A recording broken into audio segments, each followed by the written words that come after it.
નમસ્કાર વિદ્યાર્થી મિત્રો, તો એક્સપર્ટ એકેડમીની યુટ્યુબ ચેનલ સાથે સાથે લાઈવ લેક્ચરની અંદર દરેક વિદ્યાર્થીનું ખૂબ ખૂબ હાર્દિક સ્વાગત છે. આપણે આજે આ લેક્ચરની અંદર ધોરણ 12 વિષય નામાના મૂળ તત્વો ચેપ્ટર નંબર 6 જેનું નામ છે ભાગીદારની નિવૃત્તિ અથવા મૃત્યુ, એ સ્વાધ્યાયનો આપણે 15મા નંબરનો દાખલો કરવા જઈ રહ્યો છે. જે એવા દાખલા બોર્ડની અંદર 8 ગુણની અંદર વિભાગ એ ની અંદર પૂછાતા હોય છે. તો દાખલો છેલ્લે સુધી જોજો, સાથે સાથે તમે બી જરૂરી ગણજો તો જ આવડશે, ખાલી વિડીયો જોવાથી કઈ આવડશે નહીં. જે પણ વિદ્યાર્થી મિત્રો હજુ સુધી expert academy YouTube channel subscribe ન કરી હોય તો સબસ્ક્રાઇબ કરી દો, લાઈક કરી દો અને તમારા મિત્રો સુધી શેર પણ કરી દો, કારણ કે આ ચેનલ ઉપર તમને ધોરણ 12 ના એકાઉન્ટ અને આંકડાશાસ્ત્રનું સંપૂર્ણ સોલ્યુશન મળી જશે. ઓકે, તો હવે આપણે વધારે સમય ન લેતા દાખલાની શરૂઆત કરીએ. સ્વાધ્યાયનો દાખલા નંબર 15 જે તમને સ્ક્રીન પર દેખાઈ રહ્યો છે, ન દેખાય તો તમારી જોડે ચોપડી છે, ચોપડીની અંદર જોઈ શકો છો. EFG 4:3:3 ના પ્રમાણમાં નફો નુકસાન વેચતા ભાગીદારો છે. ઈ તારીખ 31 માર્ચ 2017 ના રોજ નિવૃત્ત થાય છે. તે દિવસનું પાકું સરવૈયું આપણને દાખલાની અંદર આપેલું છે. તો અહીંયા ભાગીદારો કોણ કોણ છે એ લખી દઉં છું આપણે. EFG તો જુઓ અહીંયા E F અને G કયા પ્રમાણમાં? 4:3:3 ના પ્રમાણમાં. અહીંયા નિવૃત્ત કોણ થઈ રહ્યો છે? ઈ ટાટા બાય બાય. ઓકે, ચલો. ભાગીદારી કરારમાં થયેલ જોગવાઈ અને ભાગીદારી નક્કી કર્યા મુજબ ભાગીદારને નિવૃત્ત થાય ત્યારે પેઢીની પાઘડીની કિંમત 7,000 નક્કી કરવી. હવે પેઢીની પાઘડીની કિંમત આપણે દાખલામાં આપેલી છે, તો આપણે તો ફક્ત નિવૃત્ત થતા ભાગીદારના પાઘડીની કિંમત એની નોંધ કરવાની હોય. નિવૃત્ત કોણ થાય છે? ઈ. તો ઈ ની પાઘડી શોધી લઈએ અહીંયા કે ઈ ને કેટલા રૂપિયા પાઘડી આપવી. તો ઈ ની પાઘડી બરાબર આખી પેઢીની પાઘડી કેટલી નક્કી થઈ? 7,000 રૂપિયા. એમાં ઈ નો ભાગ કેટલો છે? 4. 4:3:3 4 ભાગ્યા કેટલા થાય? 10. એટલે જવાબ કેટલો આવશે? 700 × 4 એટલે રૂપિયા 2800 રૂપિયા. નિવૃત્ત થતા ભાગીદારને કેટલા રૂપિયા આપવાના છે? 2800 રૂપિયા. કોણ આપે? રિમેનિંગ પાર્ટનર, બાકીના ભાગીદારો. કયા પ્રમાણમાં? લાભના પ્રમાણમાં. હવે જોઈ લો, દાખલાની અંદર ક્યાંય નવા નફા નુકસાનનું પ્રમાણ નથી આપેલું અને લાભના પ્રમાણની કોઈ પણ માહિતી આપેલી નથી. તો F અને G ઈ નીકળી જાય. F અને G નું કયું પ્રમાણ વધે? 3:3 એટલે સરખું પ્રમાણ કહેવાય. નવું પ્રમાણ બી 3:3 કહેવાશે અને લાભનું પ્રમાણ બી કયું કહેવાશે? 3:3. 3:3 એટલે સરખું પ્રમાણ, 1:1 લખી શકો. નવું પ્રમાણ 1:1, લાભનું પ્રમાણ બી 1:1. કેમ કે દાખલાની અંદર નવા નફા નુકસાનની પ્રમાણની માહિતી નથી આપેલી અને લાભના પ્રમાણની કોઈ માહિતી આપેલી નથી. ઈ નીકળી જાય એટલે 3:3 સરખું પ્રમાણ વધે. તો હવે આપણે ઈ ને 2800 રૂપિયા આપવાના છે. એમાંથી 1400 રૂપિયા F આપશે અને 1400 રૂપિયા G આપશે. તો એની આપણે એન્ટ્રી કરી દઈએ.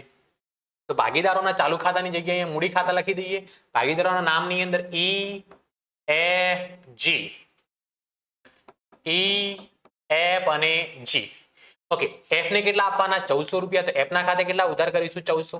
G ને કેટલા આપવાના? 1400 રૂપિયા આપવાના. કોને? E ને. તો E ના ખાતે પાઘડી જમા કરીશું.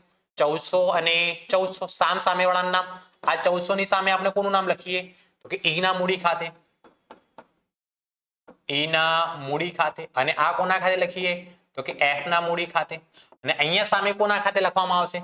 સોરી, અહીંયા E નહીં આવે, F અને G આવશે. સોરી, શું આવશે? આ 1400 રૂપિયા E ને કોણ આપશે? F. અને આ 1400 કોણ આપશે? G. અને આ કોના ખાતે લખવાના? સામસામેમાં E ના મૂડી ખાતે. ચાલો, એ એન્ટ્રી થઈ ગઈ. પછી આગળ જોઈ લઈએ. ચાલો, જમીન મકાનની કિંમત 7,000 અને ફર્નિચરની કિંમત 2,000 કિંમત નક્કી થઈ. જમીન મકાનની કિંમત કેટલી હતી? 7,000. જમીન મકાન હવે આપણને પાકા સરિયામાં કેટલી આપેલી છે? 6,000 રૂપિયા. તો હવે જમીન મકાન નવી કિંમત કેટલી લખવાની? 7,000 રૂપિયા. પહેલા કેટલી હતી? 6,000. હવે કેટલી થઈ ગઈ? 7,000. 1,000 નો શું થાય છે? વધારો. વધારો એટલે શું કહેવાય? ફાયદો. ફાયદો એટલે પુનઃ મૂલ્યાંકનમાં કઈ બાજુ લખવાનું? જમા બાજુ. કેટલા રૂપિયાનો ફાયદો થાય છે? 1,000 નો. તો જમીન મકાન ખાતે કેટલા રૂપિયા? 1,000 લખવામાં આવશે. ચલો, એના પછી ફર્નિચરની કિંમત કેટલી નક્કી થઈ? 2,000. ફર્નિચર આપણને કેટલું આપેલું છે? 3,000 રૂપિયા. તો ફર્નિચર પણ પાકા સરિયામાં મિલકત લેણા બાજુ લખાશે. ફર્નિચરની નવી કિંમત નક્કી કેટલી થઈ? 2,000. પહેલા કેટલી આપેલી હતી? 3,000. 1,000 નો શું થઈ રહ્યો છે? ઘટાડો. ફાયદો કે નુકસાન? તો કે નુકસાન. તો પુનઃ મૂલ્યાંકન ખાતાની કઈ બાજુ? ઉધાર બાજુ. 1,000 રૂપિયા કોના ખાતે લખીશું? તો કે ફર્નિચર ખાતે. ફર્નિચર ખાતે. ચલો, એના પછી દાખલાની અંદર શું આપેલું છે? ચલો, સ્ટોક 10% વધુ કિંમતે બતાવેલ છે. આ સ્ટોક જે છે 6,600 એ 10% વધુ કિંમત છે. કુલ ટકા 100 હોય એટલે 10% વધુ એટલે 110 કેટલા આપેલા? 6600. તો આપણે જુઓ, સ્ટેપ કરીએ. 110 કેટલા આપેલા છે? 6600. આપણે કેટલા લખવાના? 100. તો 100 એ કેટલા? તો શું થાય? 6600 ગુણ્યા 100 ભાગ્યા 110. તો સ્ટોકની નવી કિંમત કેટલી લખવાની? 6,000 રૂપિયા. સ્ટોકની નવી કિંમત કેટલી લખવામાં આવશે? 6,000 રૂપિયા. સ્ટોક પાકા સરિયામાં મિલકત લેણા બાજુ લખીશું આપણે. સ્ટોક કેટલા રૂપિયા 6000 પહેલા કેટલું આપેલું હતું 6600 રૂપિયા 600 રૂપિયાનો ઘટાડો થાય નુકસાન કહેવાય નુકસાન થયું એટલે પુનઃ મૂલ્યાંકન ખાતાની કઈ બાજુ લખીશું ઉધાર બાજુ સ્ટોક ખાતે કેટલા રૂપિયાનો ઘટાડો થયો તો કે 600 રૂપિયાનો ચલો એના પછી દાખલામાં નેક્સ્ટ સવાલો શું છે ઈને 5000 તરત ચૂકવી આપવા ઈને 5000 ચૂકવી દેવા ઈને 5000 ચૂકવો એટલે ઈના ખાતે ઉધાર કરો ઈને 5000 ચૂકવવા એટલે ઈને ખાતે શું કરો ઉધાર સામે ચૂકવવા છે એટલે રોકડ ખાતે લખવામાં આવશે ચૂકવવા એટલે પૈસા જાય એટલે બીજી એન્ટ્રી રોકડ ખાતામાં જમા બાજુ કેટલા રૂપિયા ચૂકવવાના 5000 રૂપિયા રોકડ ખાતામાં જમા બાજુ ઈના મૂડી ખાતે કોના ખાતે તો કે ઈના મૂડી ખાતે ચલો એના પછી નેક્સ્ટ શું આપેલું છે અને બાકીની રકમ લોન તરીકે રાખવી એ આપણે છેલ્લે ટોટલ કરીશું ત્યારે એફ અને જી એ ઈને ચૂકવવા માટે અને 2000 કાર્યશીલ મૂડી તરીકે રોકડ રાખવા માટે સરખે હિસ્સે જરૂરી રોકડ લાવવાની રહેશે ઓકે કાર્યશીલ મૂડી કેટલી કીધી છે 2000 જે કાર્યશીલ મૂડી કીધી હોય ને એ રોકડ ખાતાની આખરની બાકી કહેવાય તો અહીંયા લખી દઉં હું બાકી આગળ લઈ ગયા કેટલા રૂપિયા રાખવાના છે 2000 રૂપિયા અને રોકડ શિલ્લક એનો મતલબ આપણને કેટલી થઈ ગઈ 2000 તો અહીંયા આપણે લખી દઈએ રોકડ શિલ્લક કેટલા રૂપિયા 2000 રૂપિયા ચલો હવે ટોટલ કરતી વખતે છેલ્લો હવાલો આપણે ધ્યાનમાં રાખવો પડશે હે ને નફા નુકસાન હવાલા ખાતું એટલે પુનઃ મૂલ્યાંકન ખાતું જ કહેવાય પુનઃ મૂલ્યાંકન ખાતાનું બીજું નામ શું છે નફા નુકસાન હવાલા ખાતું રોકડ ખાતું મૂડી ખાતું ને પાકું સરવૈયું તૈયાર કરો દરેક હવાલાની નોંધ થઈ ગઈ છે પણ ચોથા નંબરનો છેલ્લો હવાલો ટોટલ કરતી વખતે ધ્યાનમાં રાખવો પડશે ઓકે હવે જુઓ સૌપ્રથમ શું આપેલી છે પાઘડી પાકા સરૈયાની જે પાઘડી આપેલી હોય ને એ જૂના ભાગીદારો વચ્ચે જૂના પ્રમાણ વેચી દેવાની મિલકત લેણા બાજુ આપેલી એટલે ઉધાર બાકી કહેવાય તો પાકા મૂડી ખાતાની કઈ બાજુ લખાય ઉધાર બાજુ પાઘડી ખાતે કેટલી આપેલી છે 1000 રૂપિયા કયા પ્રમાણમાં વેચવાની જૂના પ્રમાણમાં જૂનું પ્રમાણ કયું હતું 4:3:3 એટલે પહેલાના ભાગે 400 બીજાના ભાગે 300 અને ત્રીજાના ભાગે કેટલા આવશે 300 રૂપિયા ચલો એના પછી જમીન મકાન લખી પ્રી હોલ્ડ મિલકત કેટલી આપેલી છે 3000 રૂપિયા પાકા સરિયામાં મિલકત લેણા બાજુ પ્રી હોલ્ડ મિલકત કેટલા રૂપિયા આપેલી છે કે 3000 રૂપિયા ચાલો એના પછી શું આપેલું છે ફર્નિચર લખાઈ ગયું સ્ટોક લખાઈ દેવાદારો કેટલા 7000 અને રોકડ કેટલી 400 રૂપિયા રોકડ જે 400 આપેલી રોકડ ખાતામાં ઉધાર બાજુ લખી દો અહીંયા બાકી આગળ લાવ્યા કેટલા રૂપિયા 400 રૂપિયા બીજું આપણને દેવાદારો આપેલા છે દેવાદારોની કિંમત આપણને પાકા સરૈયામાં કેટલી આપેલી છે 7000 આની અંદર કોઈ વધારો ઘટાડો કરવાનો કરેલો નથી હવે આપણે મૂડી દેવા બાજુ લખી દઈએ મૂડી દેવામાં મૂડી ઈ એફ અને જી ની 8000 5000 અને 2000 રૂપિયા તો મૂડી લખી અહીંયા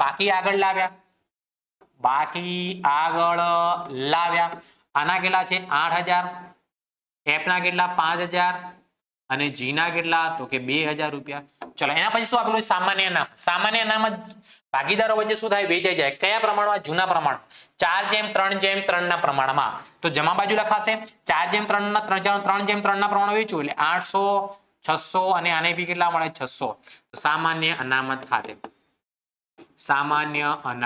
ખાતે ચલો એના પછી શું આપેલું છે લેણદારો 8000 અને દેવી હુંડી 2000 બંને ક્યાં લખાશે પાકા સરિયામાં મૂડી દેવા બાજુ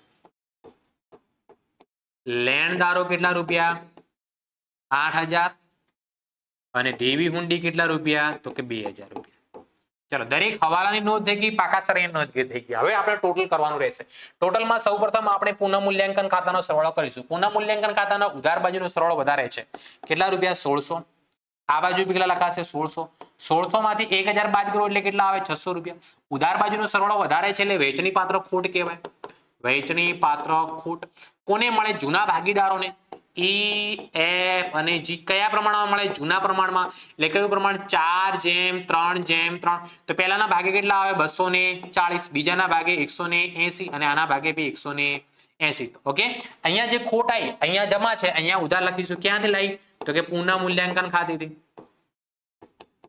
ચલો પહેલાના ભાગે કેટલા 240 આના કેટલા 180 અને આના કેટલા 180 હવે અહીંયા મૂડી ખાતાની અંદર સૌપ્રથમ ટોટલ કોનું કરવાનું નિવૃત્ત થતા ભાગીદારનો એ નિવૃત્ત કોણ થઈ રહ્યો છે ઈ તો સૌપ્રથમ ઈ નો સરવાળો કરીશું 8000 1400 અને 800 આનો સરવાળો કેટલો થાય છે 11600 રૂપિયા 11600 આ બાજુ બી કેટલા લખવામાં આવશે 11600 માંથી પહેલી એન્ટ્રી કેટલી બાદ કર દઉં તો કે 400 -5000 -240 કેટલા વધે 5960 હવે દાખલાની અંદર કહેલું હતું કે ઈ ને 5000 રૂપિયા રોકડા ચૂકવી દેવાના, બાકી લોન તરીકે રાખવા. તો આ 5960 કોના ખાતે લખવામાં આવશે? લોન ખાતે લખવામાં આવશે. કેટલા રૂપિયા? 5960. આ લોન પેઢી માટે શું કહેવાશે? દેવું કહેવાશે. એટલે મૂડી દેવામાં લખવામાં આવશે. ઈની લોન ખાતે કેટલા રૂપિયા? 5960 રૂપિયા. હવે જો ખાસ ધ્યાન રાખવાનું છે, છેલ્લા હવાલામાં શું કીધું છે? હવાલામાં એફ અને જી ઈને ચૂકવવા માટે અને 2000 કાર્યશીલ મૂડી તરીકે રાખવા માટે સરખે હિસ્સે જરૂરી રોકડ લાવવાની રહેશે. હે ને? જરૂરી રોકડ લાવવાની રહેશે. તો જુઓ અહીંયા ખાસ ધ્યાન રાખવાનું છે, રોકડ ખાતું નીકાળો તો રોકડ ખાતામાં ઈને કેટલા ચૂકવવાના? 5000 રૂપિયા. છેલ્લે કેટલા વધવા જોઈએ? 2000. છેલ્લે 2000 વધવા જોઈએ. એટલે 5 ને 2 કેટલા જરૂર છે? 7000 ની જરૂર છે. આપણી જોડે કેટલા હોવા જોઈએ? 7000. કેટલા હોવા જોઈએ? 7000. 7000 માંથી આપણી જોડે શરૂઆતમાં કેટલા પડ્યા? તો કે 400. કેટલા ખૂટે? 6600 રૂપિયા ખૂટે છે. પેઢીની અંદર કેટલા રૂપિયા ખૂટે છે? 6600 રૂપિયા ખૂટે છે. તો ફરીથી વાંચો, જુઓ, એફ અને જી ઈને ચૂકવવા અને 2000 કાર્યશીલ મૂડી તરીકે રાખવા માટે સરખે હિસ્સે જરૂરી રકમ રોકડમાં લાવશે. તો અહીંયા ઈને ચૂકવવા માટે 5000, કાર્યશીલ મૂડી રાખવા માટે 2000, કુલ 7000 ની જરૂર છે. એમાં 400 પડ્યા, 6600 રૂપિયા ખૂટ્યા. એ એફ અને જી સરખે હિસ્સે લાવશે. સરખે હિસ્સે એટલે 3300 રૂપિયા એફ લાવશે અને 3300 રૂપિયા જી લાવશે. 3300 રૂપિયા એફ, તો અહીંયા લખીશું એફ ના મૂડી ખાતે અને અહીંયા જી ના મૂડી ખાતે. અહીંયા ઉધાર છે તો એમના મૂડી ખાતે શું થશે? જમા. રોકડ ખાતે. રોકડ ખાતે. ચલો, એ પહેલા ભાગીદારના કેટલા? 3300 અને આના બી કેટલા? તો કે 3300 રૂપિયા. હવે આપણે એફ અને જી નો સરવાળો કરીએ. તો એફ નો સરવાળો કરું તો પહેલા જુઓ 5000 ની એન્ટ્રી, 600 ની અને પ્લસ 3300, તો આનો સરવાળો થાય છે 8900 રૂપિયા. 8900, 8900. આ બાજુ બી કેટલા લખું? 8900. 8900 માંથી ઉધાર બાજુની એન્ટ્રી બાદ કરું તો પહેલી એન્ટ્રી કેટલી છે? 300 માઇનસ 1400 માઇનસ 180. કેટલા વધે? 7020.